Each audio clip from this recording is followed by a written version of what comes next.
The most sought-after sugar comes from cane, and there's not a state in the Union that grows more than sunny Florida. Making Florida the #1 raw sugar-producing state in the country. Fulfill a full 10% of nationwide demand. First step in sugarcane harvest is burning. It rids the stalks of excess leaves, making them easier to cut and mill. What it takes to satisfy our nation's insatiable sweet tooth. I grew up here all my life, and I was so excited when it was time to burn the sugarcane. My brothers them gonna go out in the field and they gonna catch rabbits. They're gonna go catch gator. Somebody gonna get some sugarcane and they're gonna strip that sugarcane and we're gonna cut it up and we're gonna get us some salt and some pepper and vinegar and put it in a big Ziploc bag and I could chew on me some cane. I love that season. And I still do. Still eat rabbit right now today.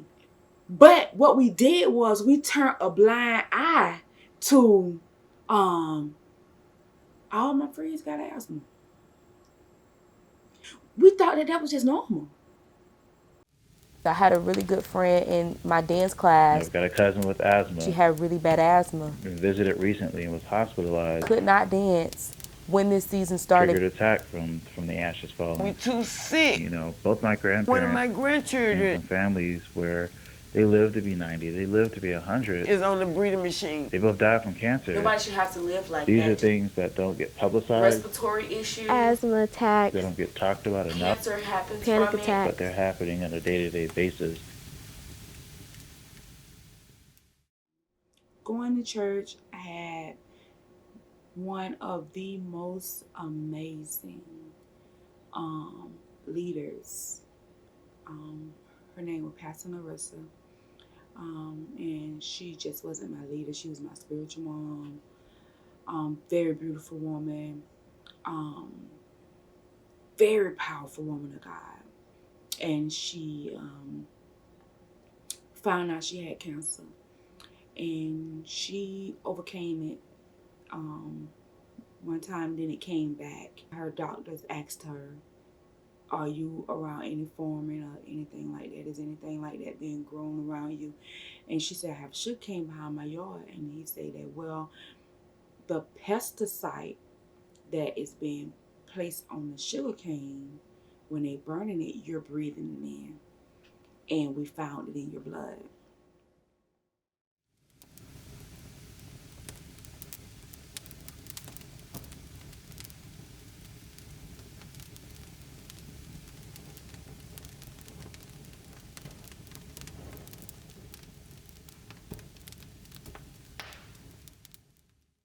At this time, I'm working in the medical field.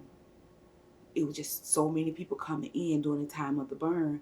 We had to put them on these machines and so that they could breathe. We have to write them out strips so they can get a machine. Or some people had to go straight to the emergency room, or we had to put them on a machine till the ambulance came, and different things like that. And I'm like, man, this is a whole lot.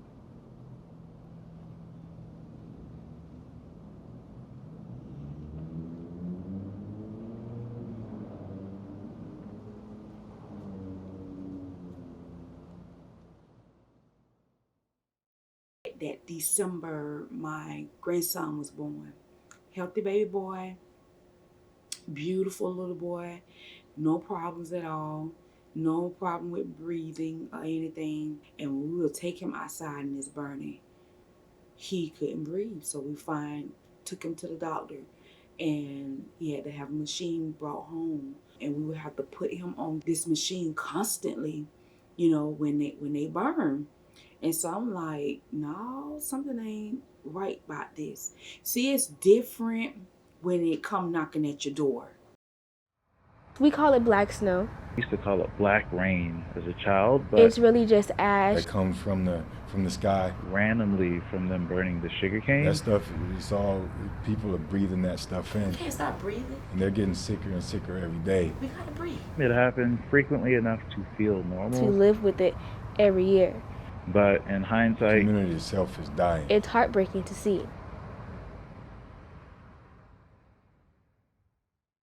They have these planes that they fly over the sugarcane that they spray for pests, you know, different insects and bugs and things. So if you have the pesticide on the product, once you put fire to that product, the pesticide is now on fire. Who breathes it in? We breathe in the poison. If it's there to kill a thing, if we breathe it in, isn't it killing us? It's like so simple. It don't have to be all drawn out. I ain't got to say, oh, X, Y, 4, chemical, this, that. I don't have to do that.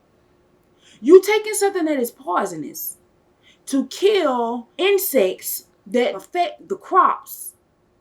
But when the fire is placed on it and the smoke goes up, we're the one breathing it. So what was meant to kill the insects is slowly killing us. Okay? That's it. The sugar giants don't have to burn. What they do in Brazil, they chop the cane. If we don't burn it, then we have to cultivate it a lot more. They could deal with the leaves in different ways. This actually creates more jobs. 35% more fuel to harvest it and to farm it. But that would be more expensive.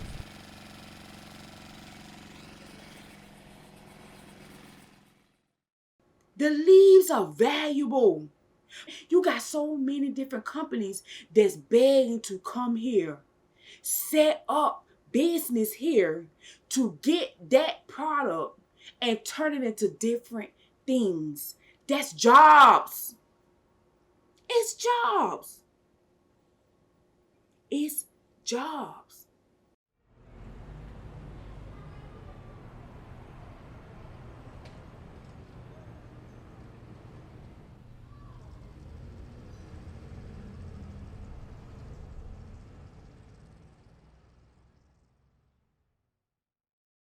Yes, you're not going to be able to harvest it in abundance that you would have if you burn it, but you still can make up the money in the leaves, the treasure, stripping them off the stalk, keeping the air fresh, using the leaves to produce other products.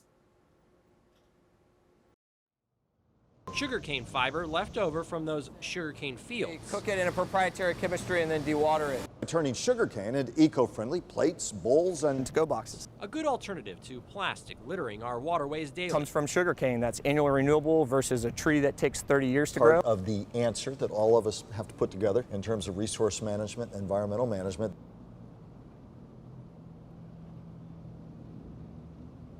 They don't even have to pay electricity. They produce enough electricity to really pay our bills. They produce that much. That if you want to do us a favor, cut the electricity bill. Because you produce enough biogas to produce electricity for the whole South Bay. The gas, the crushed fibers of sugarcane. It's a biofuel. And we burn that in our boilers to generate steam. The mills run almost entirely on the gas. It's used to power the entire production process. And to make electricity for our own use. The mills are thus almost completely self-sufficient. They make so much energy from this biofuel. One mill even sells it to a South Florida power company.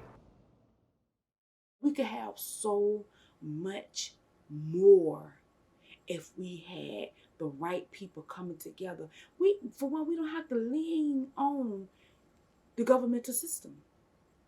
We just got to come together and figure this thing out for ourselves and create it. It's just so much is needed. It's so much lack here. We so looked over.